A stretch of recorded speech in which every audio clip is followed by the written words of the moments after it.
when Jason Staves mocked Steven Seagal, calling him too old to fight.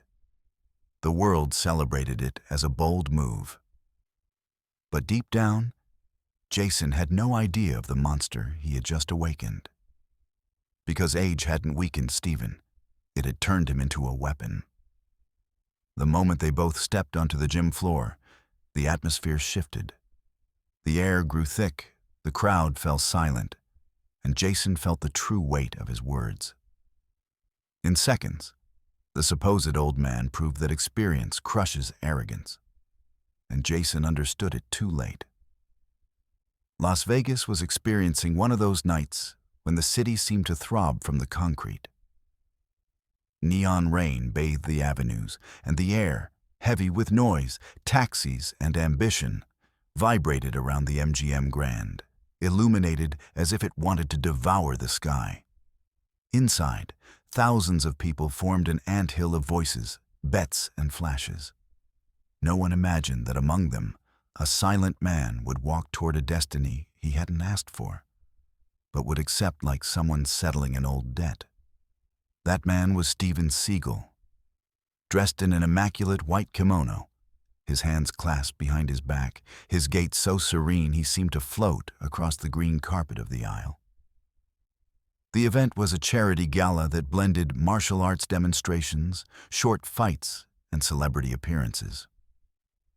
Steven Seagal had been invited as an honorary guest, almost as a living symbol of a time when a warrior could prevail without cameras, without social media, simply through the power of movement. Seagal didn't smile. He didn't need to.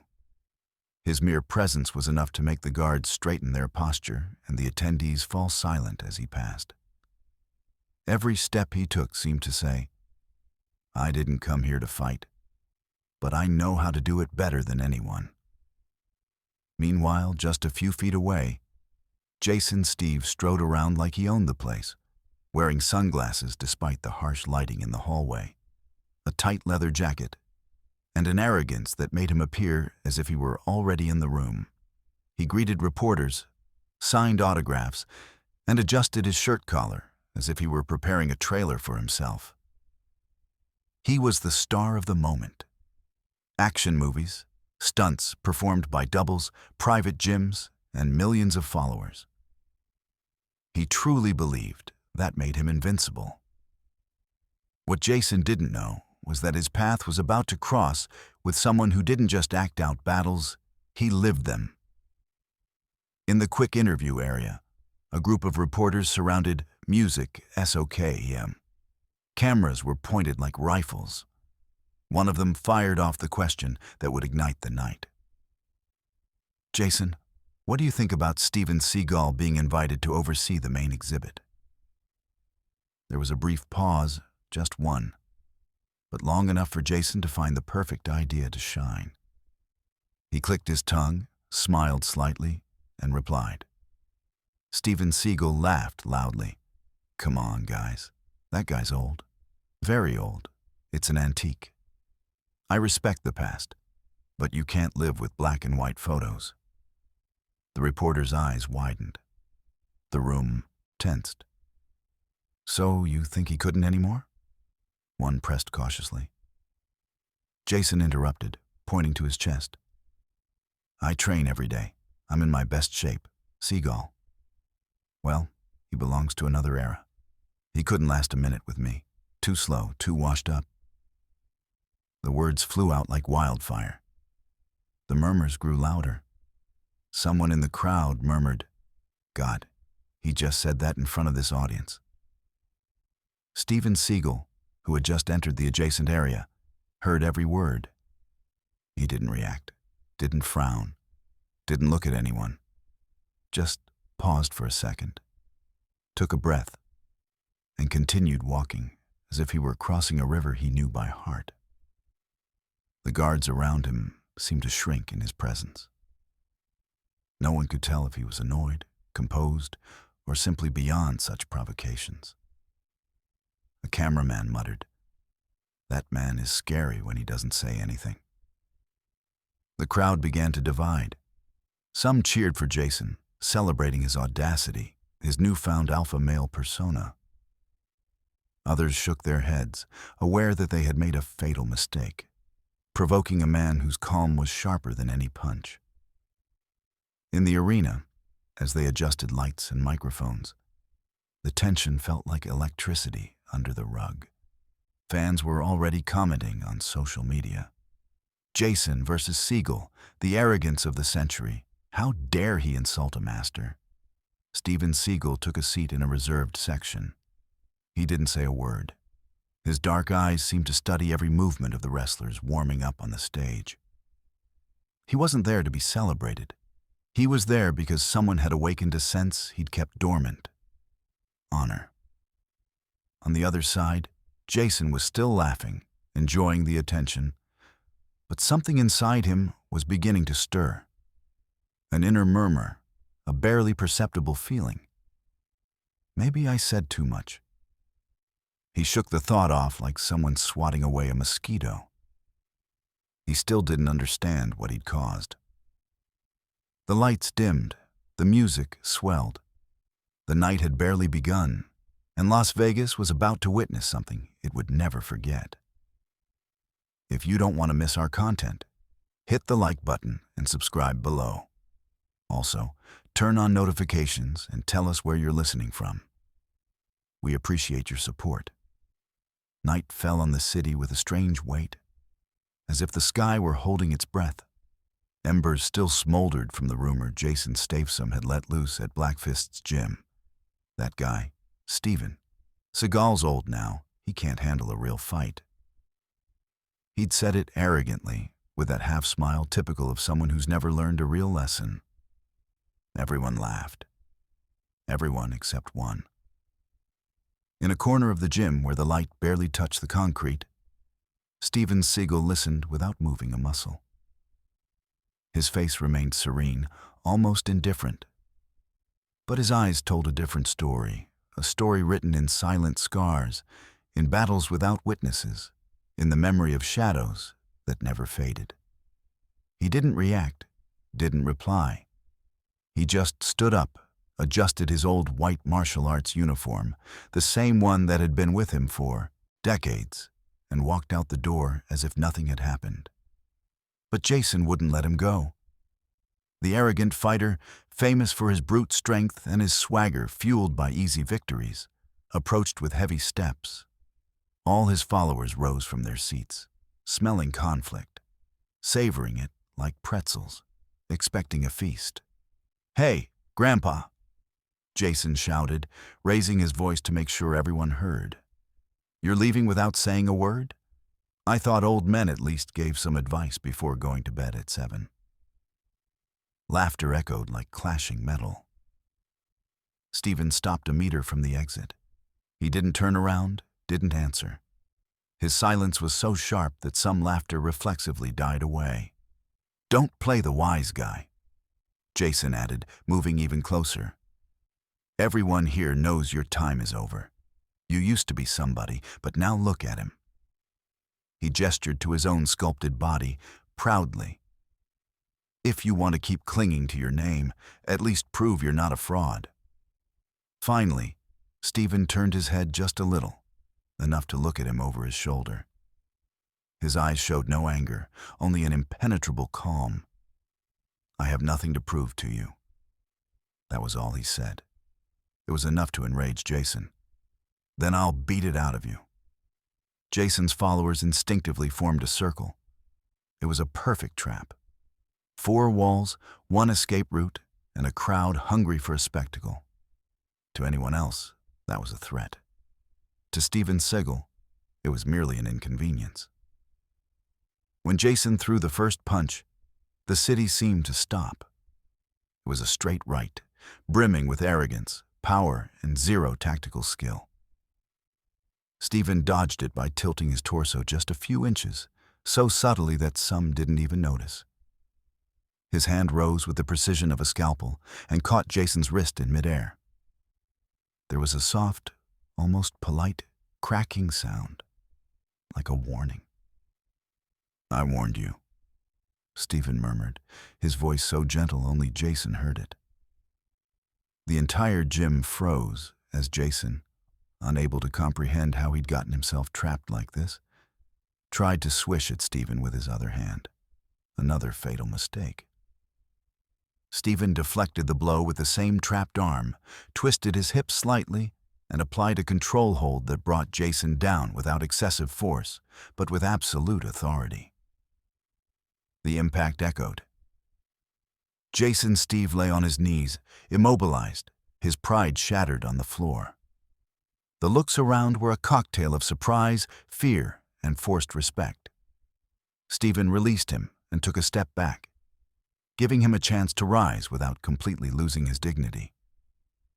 But Jason understood nothing of humility, signals, or boundaries. "This isn't over," his fury roared, blinding him. He rose, fueled by pure rage, and launched a spinning kick. It was his most famous strike, the one he used to humiliate opponents in seconds. Steven caught it in midair, stopped it with one hand, and absolute silence fell. Jason felt a chill he'd never known. It was the first time anyone had neutralized his signature attack so effortlessly. Strength without discipline, Steven said, is only an invitation to failure. With an elegant, almost artistic movement, Steven deflected the leg, forcing Jason to lose his balance and send him tumbling down like a sack of cement. But this time, he didn't leave him unscathed. This time the fall taught him something: real pain. Jason's supporters took a step back as if Steven had burst into flames. Jason tried to get up, but Steven was already beside him, standing firm, calm, unperturbed. The contrast was brutal. A serene veteran facing a modern fighter who had mistaken muscle for mastery. "Look at me closely, Jason," Steven said. "Time doesn't wear me down. It sharpens me." It was then that Jason, so battered and humiliated, understood a truth that hurt him more than the blows. He had underestimated a living legend. He had mistaken age for weakness, silence for fear, patience for defeat. What are you?" he murmured, still on the floor. Steven let out a small exhalation, almost a sigh. "I'm the man you shouldn't have woken up." Without looking back, he left the gym. No one stopped him. No one even moved. It was as if Steven's shadow had been suspended in the air, a reminder that some warriors don't age, they evolve. But what none of them knew, not even Steven, was that Jason Staham's public humiliation wouldn't be a simple incident. It wasn't a spark that would soon ignite the entire city, unleashing something darker, more brutal, more personal. Jason stood there, breathing heavily, while his followers stared, unsure what to do. His wounded pride slowly transformed into something more sinister. Revenge. A revenge he didn't plan to carry out alone. A revenge that involved forces Steven Seagal thought were buried, forces that were about to resurface. And this time, there would be no witnesses to prevent the entire city from becoming a war zone. Jason Steve sat on the gym floor for several minutes after the humiliation. His hands trembled, not from physical pain, he could tolerate that, but from the devastating blow to his ego. The murmur of those present was unbearable. People whispering, avoiding eye contact, as if he were a dethroned king. But deep in his chest, something was growing. Something deeper than wounded pride, resentment. The kind of hatred that doesn't dissipate with alcohol, that doesn't disappear with sleep. It was a slow, dark fire that needed a target, and Jason already had one. Steven Seagal stormed out of the gym, his brow furrowed and his breath ragged, followed by his men who tried to show support, but were actually as scared as they were confused. No one knew what would happen next. No one dared suggest calm. Jason wasn't a man who listened to reason when his pride was at stake. The street air was cold, damp, heavy with the metallic smell of urban nightlife. Neon lights flickered like warnings. Jason walked toward his black SUV, taking deep breaths, trying not to shout. "That damn old man," he muttered under his breath. "He humiliated me in front of everyone." One of his men, Tourette, approached cautiously. "Jason, maybe we should just leave it at that. That guy isn't normal." Jason stopped, turned around. His gaze was a silent blaze. "Are you saying I'm scared?" "No, answer me." Tourette swallowed. "No, Jason, I'm not scared." Jason smiled, but it was a broken, strained smile. "Well, you should be." He got into the truck, tapped the steering wheel once, and started the engine. The city swallowed him up in shadows. Meanwhile, Steven Seagal walked back to his dojo, a modest place tucked away in alleyways where the noise of the world fades away. It was a place that didn't draw attention, intentionally hidden in anonymity. There he trained alone, without students, without cameras, without fanfare. It was his refuge and his sanctuary. He stepped through the sliding wooden door and turned on a single lamp. The warm light fell on the worn tatami mats. On the walls were old photographs, yellowed newspaper clippings, and traditional weapons hung with reverence. Every mark in that dojo was a memory, a reminder. Steven set his bag aside and looked at himself in the old, cracked mirror. His face was serene, his black hair tied back, his white suit immaculate. He looked like a monk, not a warrior. But his eyes spoke of battles the city had forgotten. He exhaled slowly. "Too old," he muttered with a hint of irony. When a young man mistakes strength for wisdom, life takes it upon itself to correct him.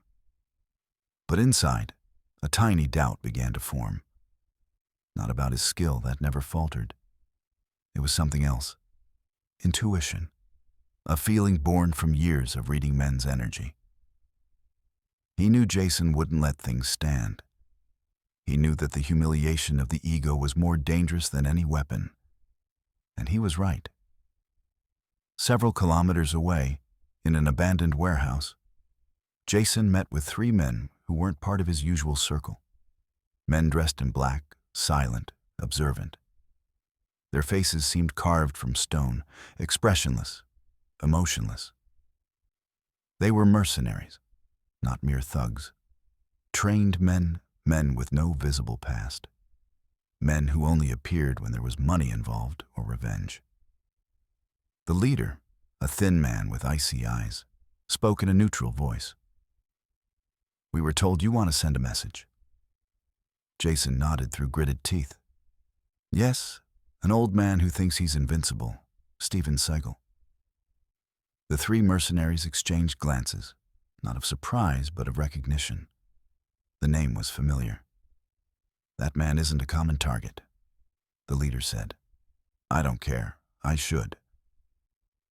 Jason slammed his fist on the metal table, the sound echoing throughout the ship. "I want him on his knees, understand? I want to see him beg. I want to destroy him in front of everyone." The leader blinked slowly. "He doesn't beg." Jason clenched his fists. "Then bring him to me dead." The silence that followed wasn't human. It was dense, heavy. Finally, the leader smiled. It wasn't a friendly smile. "That will come at a high price." "Money's not an issue," Jason replied. "But do it now." The leader stood and looked at his companions. "We'll set out tonight." In the dojo, Steven was practicing slow, circular, perfect movements. It was like watching a man dance with gravity. He stopped when he heard a sound. Footsteps outside. Silent footsteps. Practiced footsteps. His eyes hardened. He didn't need to look out the window to know it wasn't a coincidence. The darkness behind the door had a particular smell. A smell Steven remembered all too well. "Mercenaries," he exhaled. "They're early," he muttered. When the door burst open, 3 shadows entered without a word. They didn't greet him. They didn't threaten. They didn't hesitate. They came to kill. A blow from a telescopic baton was aimed at Steven's head. He dodged it by barely tilting his neck. A second attacker threw a metal chain, trying to ensnare him. Steven caught it mid-swing, twisted his wrist, and disarmed the man with a smooth but devastating pull. It all happened in silence, without screams, without chaos, only precision. The third mercenary attempted a knife attack. Quick, lethal. Steven shifted his hips, avoided the stab, and with a movement so fluid it seemed like fiction, pinned the attacker's arm against his own body. The mercenary music fell to his knees. The other 2 stepped back. For the first time, they hesitated. Steven spoke calmly. "If Jason sent you, perform one last act of wisdom. Tell him to stop this." The leader, still standing, took a step back. "That's not possible." "Why?" "Because it's already started." Steven raised an eyebrow. "What started?" The mercenary took a deep breath. "A hunt, not just against you, but against everything you care about." Then they fled swiftly, efficiently, knowing they couldn't defeat him, but fulfilling their mission by delivering the message. Steven remained alone in the dojo, staring at the open door. He knew what it meant. Jason hadn't acted alone. He had awakened something dark in the city. And when shadows moved, blood was quick to follow. Steven closed his eyes for a moment. This is no longer a conflict. It's a war. And he left the dojo with a determined stride. Because if Jason Stevong wanted war, war would find him first. The night was colder than usual, as if the city sensed what was about to unfold. Lights flickered on the empty avenues, while distant sirens seemed to lament an inevitable future. Steven Seagal stepped out of his dojo with a determined stride, his gaze fixed on a point only he knew. There was no anger on his face, no fear. There was only resolve. They had crossed a line. Jason Stefan hadn't just provoked him, hadn't just tried to humiliate him. Now he had placed mercenaries at his doorstep. In a city infected with corruption and violence, that meant only one thing. Someone powerful was backing Jason. Someone capable of mobilizing trained men without leaving a trace. Steven walked toward the main avenue, his white martial arts gear contrasting sharply with the shadows and the concrete. Each step echoed like an omen. He crossed the street and stopped in front of an old, abandoned building, a warehouse where, years before, an event had occurred that few knew about, but that some still whispered about in the nights. A confrontation between the local mafia and a lone vigilante. A confrontation that had left bodies and a silent legacy. That watchman was Steven. The rusted door was still marked by old bullet holes. Steven ran his hand over the metal and murmured, "So, back here again." At the same time, Jason Stevido was in a bar closed to the public, accompanied by 2 men who didn't seem to be drinking or talking. They were bodyguards of a different caliber, hired by someone higher up in the power structure. Jason wasn't at ease. He paced back and forth, sweating. He couldn't get the image of Steven catching his punches like an annoying insect out of his head. "Did they go after him yet?" he asked the leader of the mercenaries, a guy named Kuro, who sat with impeccable posture. Kuro didn't drink, didn't blink, only spoke when necessary. "They went and missed." Jason gritted his teeth. "Missed? They're professionals. He's not an ordinary target." Jason slammed his fist on the table. "He's an old man, a damn old man." Kuro looked at him like someone looking at a tantrum-throwing child. "That old man is the only man I've ever seen disarm 3 of my own without killing them." Jason swallowed. He didn't want to admit it, but it was the truth. However, His pride was stronger than his good judgment. "Then bring me more men. Bring me an army if you have to." Kuro shook his head slowly. This isn't about strength anymore. This man has more than just skill. He has history. What history? Kuro stared at him. The kind of history that makes real criminals nervous.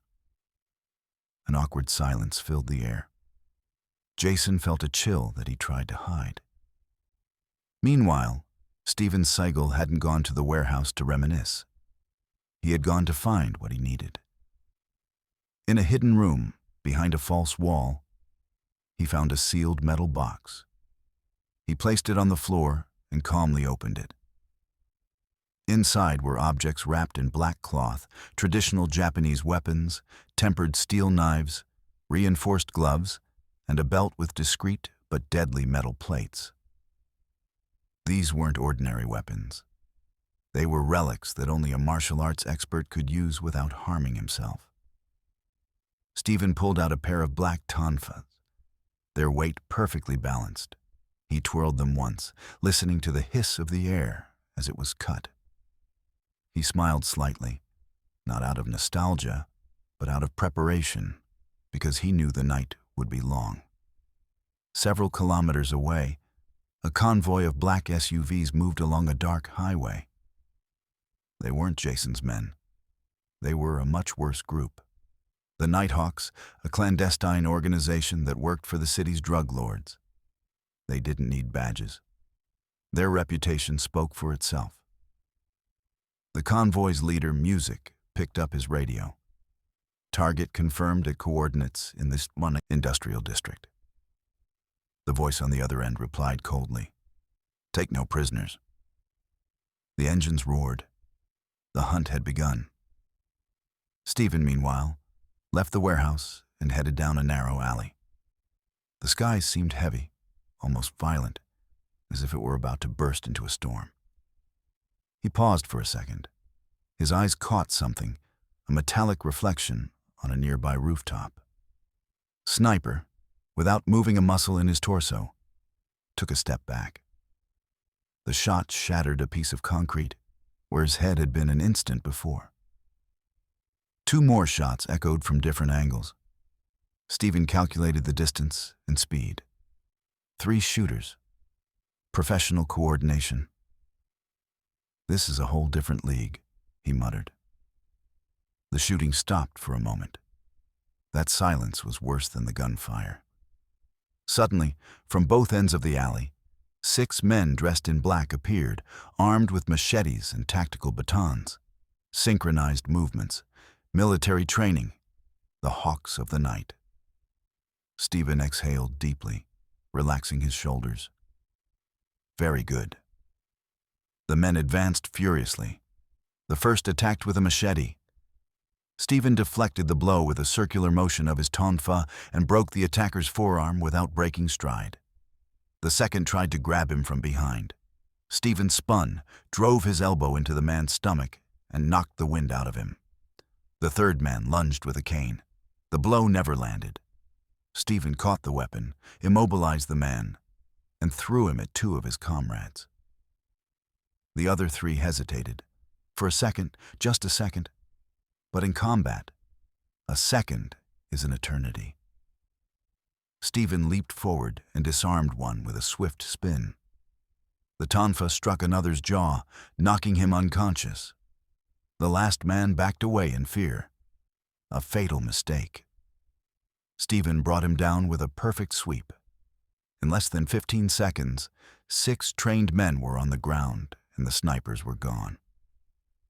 "They won't come in turns," Steven muttered. "They'll all come." The wind shifted. The night smelled of gunpowder and blood. At the bar, Jason received a call. His face lit up with a dark relief. "Did they kill him?" he asked anxiously. From the other end, a voice answered, "No." Jason froze. "What? What did he say?" "He said, 'Music. This is just the beginning.'" Jason felt something snap inside him, that he had unleashed a monster, that the old man was not only still alive, but was coming for him. Steven watched the city from a rooftop. The Hawks were regrouping. More trucks were approaching, more shadows were appearing. It was a war. But Steven Seagal didn't back down from wars. He finished them. And tonight, he was going to finish one. The night ripped through with the roar of engines and the echo of coordinated footsteps. From the rooftops, the Night Hawks moved like trained beasts, searching for the man who had defeated their first wave. But Steven Seagal was no longer in the alley. He had vanished like a ghost. High atop a building, the city spread out below him like a war board. Steven observed the military deployment with absolute serenity. His black tonfas hung from his belt. His white uniform almost glowed in the moonlight. Every muscle in his body was at rest, yet ready. Attacking without understanding the enemy, he muttered, "It's the fool's victory." He had calculated the Hawks' every move. They had come in groups, then in convoys. That meant someone more powerful than Jason was behind them. Someone with enough resources, connections, and hatred to turn the city into a battlefield. But Steven wasn't looking for names. He was looking for the source. And everything pointed to a single man, Jason Statham. On the other side of the city, Jason sat in a luxurious penthouse, sweating despite the air conditioning. He drank whiskey straight from the bottle. His hands trembled. He no longer had his usual arrogant expression. He no longer projected confidence. He looked smaller, more vulnerable. His phone vibrated. It was Kuro, the leader of the Hawks. "Are you finished?" Jason asked, his voice strained. Kuro replied with surgical precision, "No, and I don't understand how he did it, but he took out 12 men in less than 2 minutes." Jason's eyes widened, incredulous. 12? How the hell? It's not strength, it's technique, it's experience. He's a damn old man. Perhaps Kuro paused, but he fights like he's been training for war since birth. Jason was speechless. Kuro continued, "Listen, Steve, you can keep pretending this is personal, but it isn't anymore. If we don't stop music, that man, we're all dead." Before dawn, Jason swallowed hard. "What do you propose?" Kuro replied without hesitation. "A lure. One that will force him to show himself." "What kind of lure?" Kuro smiled, though Jason couldn't see it. One that no warrior like him could ignore. Meanwhile, Steven moved across the rooftops, his movements as precise as a silent predator. The headlights of the black vans reflected in his eyes. The mercenaries below searched for signs, tracks, any trace of him. But Steven had spent more years in the city's shadows than they had in training. He leapt from a building onto an industrial structure. He landed silently. He advanced. Then he felt it. He didn't hear it. He felt it. Hostile presence. 3 men emerged behind him, coordinated. The 4th appeared in front of him, not firearms in their hands. Kerr knew those wouldn't work, but tactical tonfas identical to his own. A taunt, a challenge. Kuro taught them well, Steven said, relaxing his shoulders, but not well enough. They attacked simultaneously. It was deadly choreography. The first tried to strike him from behind. Steven spun, blocked, and returned the blow with such clean speed that the man fell without a sound. The second threw a straight punch. Steven deflected it, caught his wrist, and sent him flying over the edge of the building. The man hung from a ledge, screaming. Steven didn't finish him. It wasn't his style. The third managed to touch him with a side strike. A mistake. Steven didn't back down. He didn't blink. He grabbed the mercenary's arm and twisted it with a smooth, precise movement. The man's body fell like a sack. The 4th man recoiled, trembling. "You're a monster." Steven shook his head. "No, I'm just what you made of me." He knocked him unconscious with a clean blow. When silence returned, Steven sighed. This was pointless. Too much noise, too much violence, all for one man's ego. Suddenly, his phone vibrated. It wasn't a known number. He answered without speaking. A distorted voice whispered, "We have someone you care about." Steven didn't move, but his gaze turned as cold as steel. "Who?" A malevolent laugh echoed on the other end. "The one person you never music mentioned, but whose existence your silence had just confirmed." Steven closed his eyes for a moment. It was a trap, but he knew who it was. The voice continued, "You said you had no one. You said you were a shadow. But shadows always hold something, and we found it." Steven gripped the tonfa tighter. The voice spoke with deadly clarity. "We have Maya." Steven didn't respond. He didn't say how. He didn't say where. "I've been waiting for that," the voice thought. Then it added, "If you want to see her alive again, stop hiding. Show up alone." In front of the warehouse at Pier 17, midnight. The line died. Steven put the phone away. His breathing became slow, deep, precise. Maya, a woman he had protected years ago when the mob had tried to use her as bait. Since then, he had kept her out of harm's way, out of their world. But the Hawks had found the crack, and Jason, desperate, had used it. Steven stared at the horizon. "Jason, you crossed the line." The wind blew, whipping up dust and debris from the roof. Steven climbed down the building with the calm of a man who has made a decision, a dangerous one, an irreversible one, because that night the whole city would watch him walk toward Pier 17. Alone, without help, without allies. And the Hawks would be waiting for him.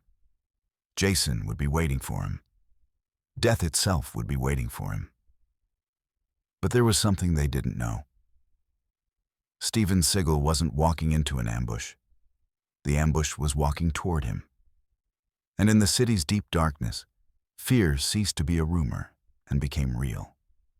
Night had descended upon the city like a heavy curtain, charged with an almost electric tension. In the central hospital, the corridors were filled with murmurs, hurried footsteps, and the metallic smell of disinfectants. But in an isolated room, where the light was dim and the door remained closed, lay Jason Statham, motionless, defeated, connected to machines that beeped with a docile rhythm. His face, normally hardened by years of discipline and combat, was now covered in bruises and marks that recalled every flawless move of Steven Seagal. The press wanted in. The fans wanted answers. The world wanted to know how a man everyone called indestructible had been taken down in minutes by someone who, by his own admission, was too old to fight. But no one had access, except one. Steven Seagal walked down the corridor with serene, almost silent steps.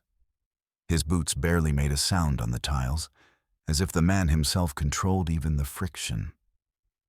He wore his signature white martial arts uniform, immaculate, as if he had just emerged from a distant temple and not the most brutal fight of the week. The hospital staff stepped aside without his asking, not out of fear, but out of a deep, involuntary respect. The same respect a soldier feels for a general returning from battle. When he reached Jason's bedroom door, 2 guards from the security team snapped to attention. They hadn't been informed of any visitors, but they didn't need to read any documents. They knew who this man was. They knew that barring him would be as futile as trying to hold back the sea with their bare hands. Steven opened the door without asking. Inside, Jason Statham slowly opened his eyes at the soft creak. And when he saw Steven Seagal's silhouette entering, his expression transformed. First surprise, then tension, then something he'd never shown in his entire career. Humility. "I thought the press would come," Jason said, his voice raspy. or my trainers or the fight committee to tell me I'm a disgrace.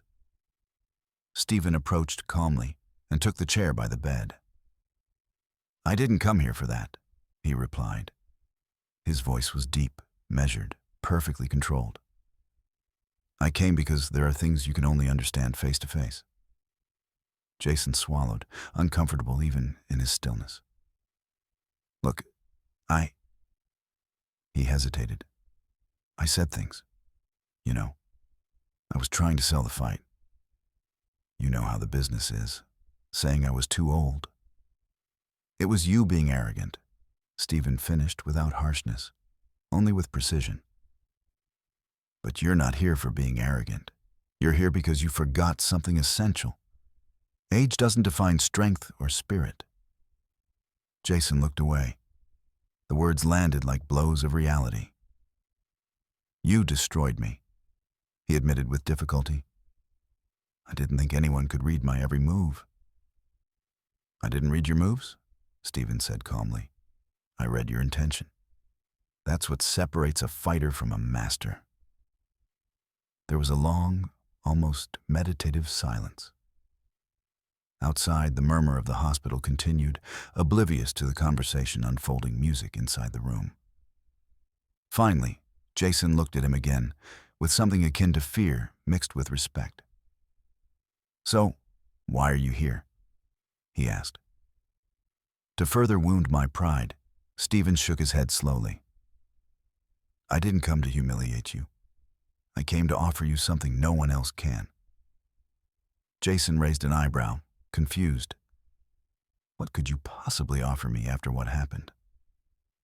Steven clasped his hands, resting them on his knees. His posture was perfect, almost ceremonial. One path, said one, that you can still travel if you stop fighting yourself. The room seemed to have grown smaller, heavier. Jason frowned. One path. Yes, Steven confirmed. You lack balance. You have technique, strength, discipline, but you have no purpose. You fight to win. You fight to prove yourself. You fight to build your name. And that way you'll never evolve, not as a fighter, not as a man. Jason felt exposed, vulnerable, as if Steven were looking straight inside him, beyond his reputation, beyond his public persona. So, what do you propose? He said. Finally, Steven leaned slightly forward. Train with me. Jason was speechless. Train with you if you want to keep fighting. Yes, Steven replied. But not in a ring, not in a stadium. Real training. Learning what it means to control more than just your fists. Learning to control your spirit.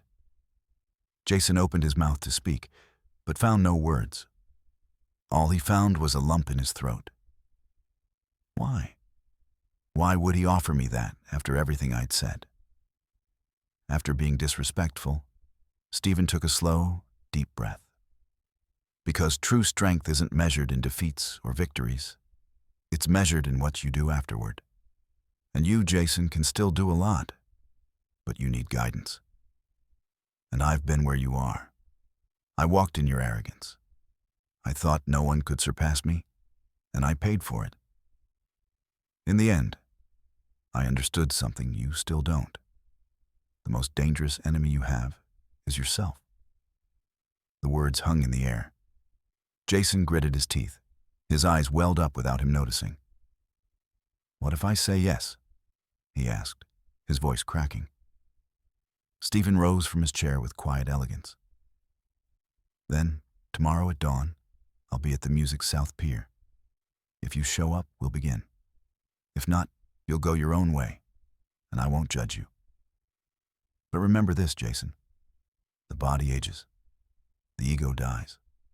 The spirit only grows if you allow it. He headed for the door, but before leaving he added, oh, and one last thing. Jason looked up, perhaps expecting another lesson. What? Steven smiled slightly, a tiny, almost imperceptible curve. Never underestimate a man because of his age again. And he left, leaving the room in a silence that weighed like a sentence. Stephen looked up, and for the first time in his life, he didn't feel defeated, but rather invited to be reborn. The night was over. Dawn was just hours away, and his decision would change his destiny forever. Mercenaries.